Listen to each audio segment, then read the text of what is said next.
Welcome to class number 47। आज हम देखेंगे फ्रैक्शन और सर्ड्स को हम कंपेयर किस तरह से कर सकते हैं। तो पहला रूल, पहले हम देखेंगे फ्रैक्शन कंपैरिजन को और फिर हम देखेंगे सर्ड्स के कंपैरिजन रूल्स को। तो अगर हम फ्रैक्शंस की बात करें, if the difference between denominator and the numerator of all the proper fractions, तो ये जो रूल है वो अप्लाई करेगा प्रॉपर फ्रैक्शंस पे, is exactly same under this condition the fraction with larger numerator will be larger.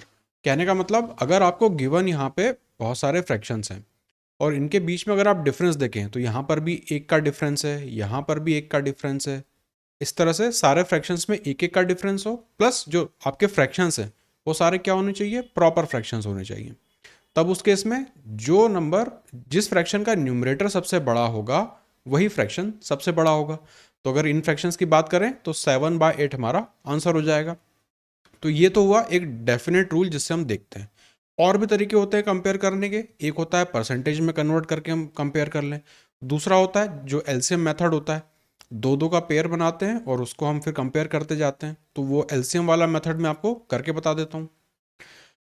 अगर हम यहाँ 4/5 और 7/8 को लें, पहले इस पेयर पे हम काम करते हैं, तो इस बाकी को मैं मिटा देता हूँ। 4/5 और 7/8, इन दो के हम एलसीएम सेम करेंगे तो इसका डिनोमिनेटर ऊपर मल्टीप्लाई होगा। 8 4 ज़ा 32, यहाँ लिख लेते हैं 32, और यहाँ पे 7 5 ज़ा 35। तो 35 बड़ा है, इसलिए ये वाला छोटा होगा और ये वाला बड़ा होगा। अभी हमने इन दोनों को कंपेयर किया, अब इन दोनों को कंपेयर कर लेते हैं, क्योंकि ये तो हम पता लगा चुके हैं कि बड़ा है। अब देखते हैं 6/7 से इसका क्या हिसाब किताब चलता है। 7 7 ज़ा 49, 8 6 ज़ा 48। तो अगेन 49 बड़ा है, तो ये बड़ा रहेगा और ये उससे छोटा रहेगा। नेक्स्ट अगर हम देखें, ये सबसे बड़ा आ रहा है तो इसे हम कंपेयर कर लेते हैं 5/6 से, क्योंकि हम लार्जेस्ट फ्रैक्शन देखते जा रहे हैं इसलिए लार्जेस्ट पे काम करते जा रहे हैं। 7/8 और 5/6, तो 6 7 ज़ा 42, यहाँ पे 5 8 ज़ा 40। तो अगेन 42 बड़ा है, मतलब ये बड़ा होगा और ये वाला उससे छोटा होगा। तो ओवरऑल सबसे बड़ा फ्रैक्शन निकला 7/8।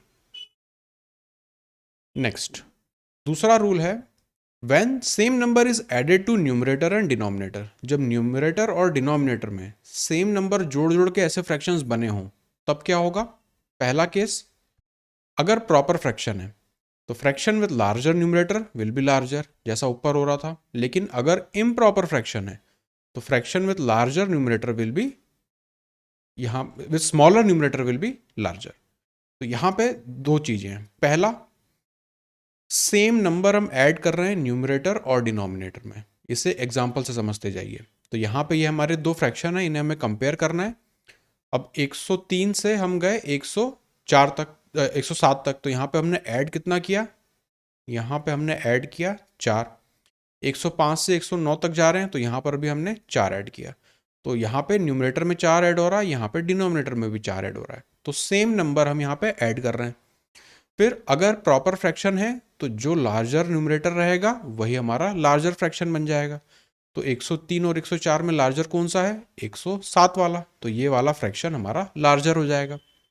लेकिन अगर इम्प्रॉपर फ्रैक्शन होता, अब प्रॉपर और इम्प्रॉपर फ्रैक्शन हम पहले अपनी बेसिक वाली क्लास में देख चुके हैं, तो यहाँ पर आपको कंफ्यूजन नहीं होना चाहिए कि प्रॉपर और इम्प्रॉपर फ्रैक्शन क्या होते हैं। तो ये हुआ पहला सवाल। दूसरा, यहाँ पर अगर हम देखें, अब हमें इसे कंपेयर करना है। तो अगर यहाँ पर भी मैं गैप देखूं, 21 से 23, तो यहाँ पे 2, 17 से 19, यहाँ पर भी 2, मतलब सेम नंबर न्यूमरेटर में और सेम नंबर डिनोमिनेटर में ऐड हो रहा है। तो इसे भी अब हम कंपेयर कर सकते हैं। लेकिन ये वाला जो फ्रैक्शन है, न्यूमरेटर बड़ा है और डिनोमिनेटर छोटा है, मतलब ये इम्प्रॉपर फ्रैक्शन है। तो इम्प्रॉपर फ्रैक्शन का जो रूल चलता है उसमें जो स्मॉलर न्यूमरेटर होगा वो लार्जर फ्रैक्शन होगा। तो इस केस में 21/17 हमारा लार्जर फ्रैक्शन बन जाएगा। तो ये क्वेश्चन थे जो रूल नंबर 2 पर बेस्ड थे। पहला क्वेश्चन हमने देखा जब वहां पे न्यूमरेटर डिनोमिनेटर में गैप सेम था, तो वहां पर तो हम एलसीएम मेथड भी अप्लाई कर पा रहे थे। यहाँ पर हम एलसीएम मेथड अप्लाई करेंगे तो हमें 3 से 3 डिजिट को मल्टीप्लाई करना पड़ेगा, 2 से 2 डिजिट को, तो वो बहुत अननेसेसरी की कैलकुलेशन हो जाएगी। इसलिए हम यूज़ करते हैं रूल नंबर 2 को। अब एक और इसमें टाइप बन सकता है, उसे हम देख लेते हैं। अगेन यहाँ पे हमें निकालना है लार्जेस्ट फ्रैक्शन कौन सा होगा, 23/27 और 22/25। तो अगर सबसे पहले मैं यहाँ पे गैप देखूं, जैसा ऊपर हम देख रहे थे, तो यहाँ पे तो एक घटाया जा रहा है लेकिन यहाँ पे दो जोड़ा जा रहा है, तो जो सेम नंबर ऐड करने वाला सिस्टम है वो यहाँ पे नहीं चल रहा। तो ऐसे केसेस में हम फ्रैक्शन को कैसे कंपेयर करेंगे? दूसरा एक तरीका हो सकता है, 23 से 25 को मल्टीप्लाई करें, 27 से 22 को मल्टीप्लाई करें, जो हमने ऊपर एलसीएम मेथड देखा था वो अप्लाई करें। पर अगेन दो दो डिजिट में मल्टीप्लाई करने में टाइम वेस्ट होगा। अब हम देखते हैं क्या कर सकते हैं, और कोई मेथड है क्या? तो यहाँ पे हम देखते हैं वर्टिकल गैप, मतलब न्यूमरेटर डिनोमिनेटर इस वाले फ्रैक्शन में गैप और 22/25 इस वाले फ्रैक्शन में गैप। तो इससे पहले मैं साइड में लिख लेता हूँ 22/27 और यहाँ 23/27 और यहाँ पे 22/25। ये फ्रैक्शन हमने देखा, इसे हमें कंपेयर करना है। 23-27 ये गैप कितना है, 4 का। 22 से 25 ये गैप कितना है, 3 का। तो जैसे हम अरिथमेटिक में एज वाले क्वेश्चन कर रहे होते हैं गैप देख के, वही कंसेप्ट हम यहाँ पे लगा रहे हैं, मतलब सेम लॉजिक हम यहाँ पे लगा रहे हैं। अब गैप हमने देखा यहाँ 4 है यहाँ 3 है, ये जो गैप निकला इसे हम न्यूमरेटर में मल्टीप्लाई कर देंगे, 23 और 4 आ जाएगा यहाँ पे। अब सिर्फ न्यूमरेटर न्यूमरेटर पार्ट हमें देखना है, इसे मल्टीप्लाई करेंगे तो 9 और ये हमें देगा 6, यहाँ पे मल्टीप्लाई करेंगे तो ये हमें मिलेगा 88। तो 88 बड़ा है 69 से, इसलिए ये वाला जो फ्रैक्शन है ये बड़ा है बजाय इस वाले फ्रैक्शन से। तो यहाँ पे वर्टिकल वाला गैप हम देख रहे थे और उससे फिर हम क्रॉस मल्टीप्लाई करते हैं। तो ये 3-4 तरीके हैं फ्रैक्शंस को कंपेयर करने का। जैसा क्वेश्चन हो, जैसा वहाँ पे सीन बन रहा हो, जो जो टाइप का आपका फ्रैक्शन हो, उस हिसाब से जो मेथड हमारा लगेगा वो सुटेबल मेथड हम वहाँ पे यूज करते हैं। तो फ्रैक्शन वाला पार्ट हमारा खत्म। अब हम देखते हैं सर्ट्स को, कि सर्ट्स में कंपैरिजन के किस तरह के क्वेश्चन दिखते हैं और हम उन्हें किस तरह से सॉल्व करेंगे। तो पहला स्टैंडर्ड टाइप है जब इस तरह से आपको सर्ट्स लिख के दे दिए जाएंगे और आपसे पूछा जाएगा स्मॉलेस्ट या लार्जेस्ट, आपको उनमें से बताना होगा, या असेंडिंग से डिसेंडिंग ऑर्डर, जो भी आपसे पूछा हो। अब इन्हें हम सॉल्व कैसे करते हैं? तो पहले इन्हें हम लिख लेते हैं। यह है √3, तो इसे मैं लिखूंगा 3 की पावर 1/2। यहां पर है थर्ड रूट ऑफ 5, तो 5 की पावर 1/3।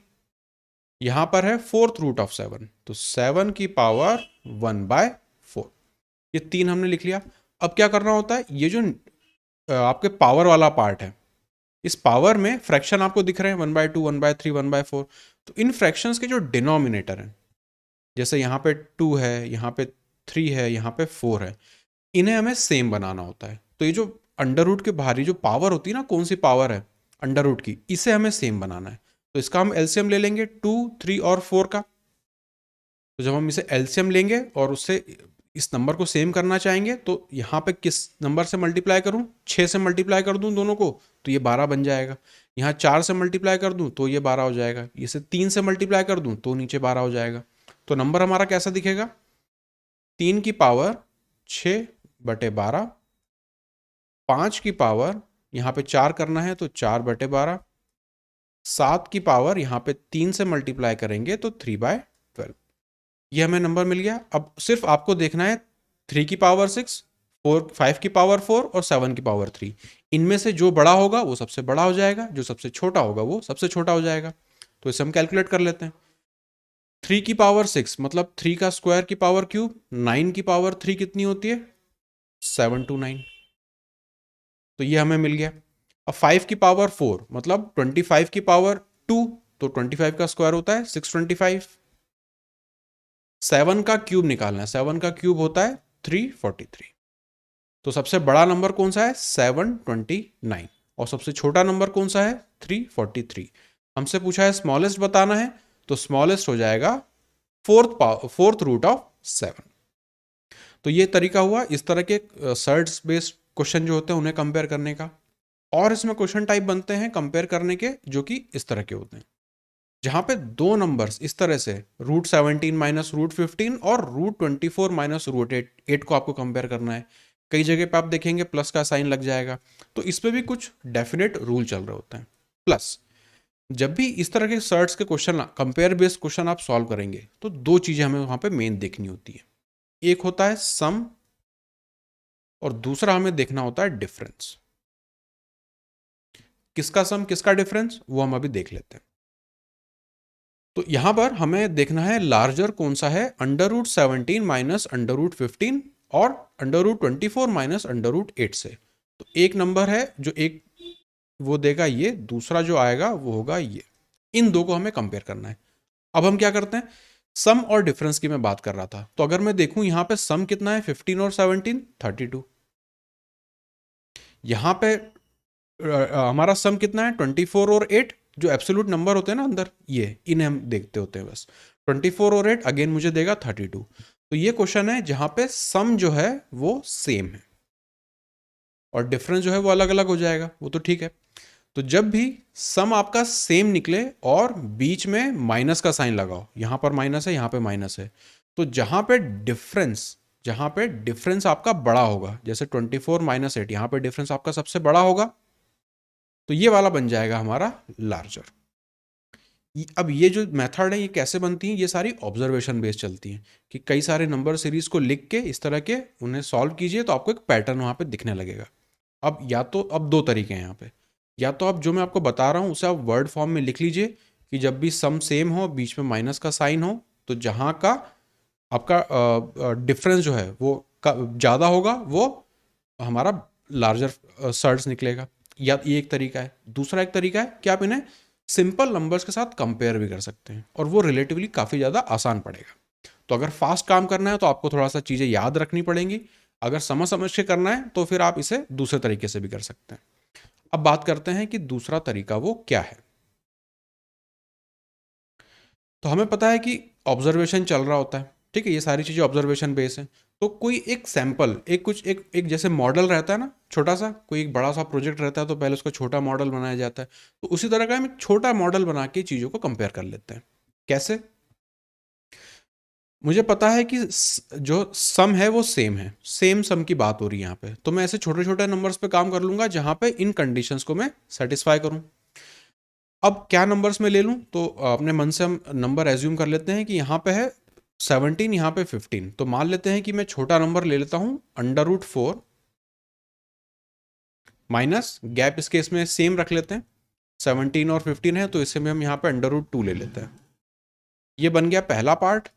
दूसरे पार्ट की बात करूँ तो 17 से बड़ा होना चाहिए, √5 ले लीजिए।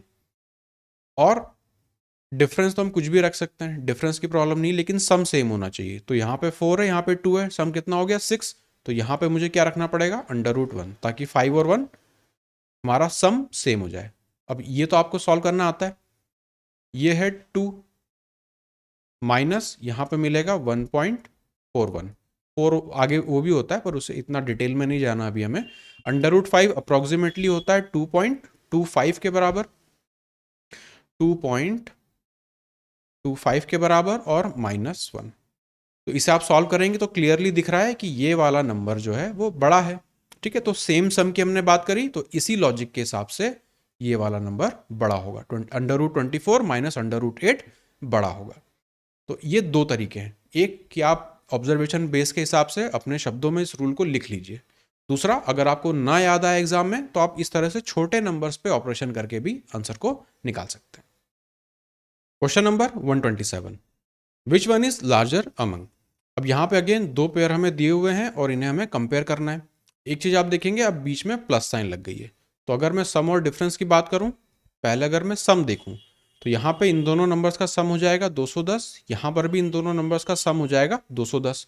तो सम यहाँ पे भी सेम है जैसा ऊपर वाले क्वेश्चन में हो रहा था, यहाँ पर भी सम सेम था, लेकिन यहाँ पे माइनस साइन था, अब यहाँ पे प्लस साइन है।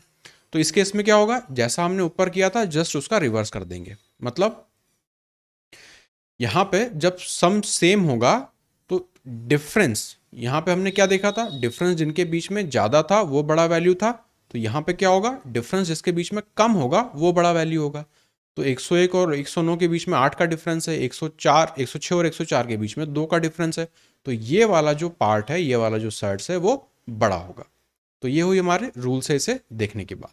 तो ये सारी चीज़ें कंपैरिजन बेस्ड चल रही होती हैं, तो बेस्ट होगा कि आप इनका जो रूल है, जो ये ऑब्जर्वेशन बेस्ड रूल निकाले गए हैं, उन्हें ही आप याद कर लीजिए, एग्जाम में भी करने में फास्ट रहेगा। अब इसी में एक टाइप और बन सकता है, वो भी देख लेते हैं, और ये हो जाएगा last question, question number 128। Which one is larger among, ये दिया हुआ है और यहाँ पे ये दिया हुआ है, तो दो हमारे नंबर्स हैं, दो हमारे सर्ट्स हो गए। अब इन्हें हमें कंपेयर करना है जब प्लस और माइनस का साइन बीच में आ रहा हो। अब यहाँ पे अगर मैं सम और यहाँ पे डिफरेंस देखूं, तो पहले अगर हम सम देखें तो 107 और 104 इनका सम, और 200 और 197, क्लियरली सम तो यहाँ पे सेम नहीं है। अब हम डिफरेंस अगर देखें तो इन दोनों के बीच में 3 का गैप है और इन दोनों के बीच में 3 का गैप है, तो इस केस में डिफरेंस जो है वो सेम है। ऊपर के दो केसेस में क्या था, सम जो था वो सेम था, डिफरेंस अलग अलग था। यहाँ पे क्या हो रहा है, डिफरेंस सेम है और सम जो है वो अलग अलग है। तो ऐसे केसेस में क्या होता है, हम सिर्फ ये आगे वाला पार्ट देख लेते हैं। इनमें से जो छोटा होगा, 107 और 200 में से जो छोटा होगा वो वाला पार्ट हमारा बड़ा हो जाएगा। तो इन दोनों में अगर हम देखें तो ये वाला जो फ्रैक्शन है, ये वाला जो सर्ट्स है वो बड़ा होगा। तो यहाँ पे खासकर जो सर्ट्स वाले रूल चलते हैं, इन्हें थोड़ा सा आपको याद रखना पड़ेगा, क्योंकि यही सबसे फास्ट तरीका है। अदरवाइज अगर आप एग्जाम हॉल में चीज़ों को सॉल्व करके सिमुलेट करके चीज़ें करने लगेंगे तो टाइम वहाँ पे आपका ज़्यादा वेस्ट होगा। तो 2-3 केस हमने देखे हैं, एक बार हम इसे खासकर सर्ट्स वाले को देख लेते हैं। पहली चीज़ हमें देखनी है सम और डिफरेंस। सारा कामकाज हम इसी में कर रहे होते हैं, सम या डिफरेंस। तो पहले सम देखेंगे, क्या सम सेम हो रहा है, या तो होगा या नहीं होगा। फिर डिफरेंस देखेंगे, क्या वो सेम हो रहा है। तो जो क्वेश्चन भी आएगा वो इसी बेस पे आएगा, या तो आपको सम सेम दे दिया जाएगा या डिफरेंस सेम दे दिया जाएगा, इसी बेस पे क्वेश्चन बनेगा। तो अगर दोनों का सम सेम हो, माइनस का साइन लगा हो, तो दो जिनके बीच में गैप कम होगा, ज़्यादा होगा, वो बड़ा फ्रैक्शन हो जाएगा। सेम चीज़ अगर सम जो है वो आपका बराबर है और बीच में अगर प्लस साइन लगा हुआ है, तो जहाँ पे गैप छोटा होगा वो बड़ा नंबर बन जाएगा। फिर ये वाला जो पार्ट था जहाँ पे बीच में माइनस साइन लगाना था और डिफरेंस यहाँ पे सेम था, उस केस में क्या होगा, सबसे आगे वाला पॉजिटिव वाला जो सर्ट है दोनों का, वो जो छोटा होगा वही हमारा सबसे बड़ा नंबर बन जाएगा। तो सर्ट्स कंपेयर करने के ये रूल हैं।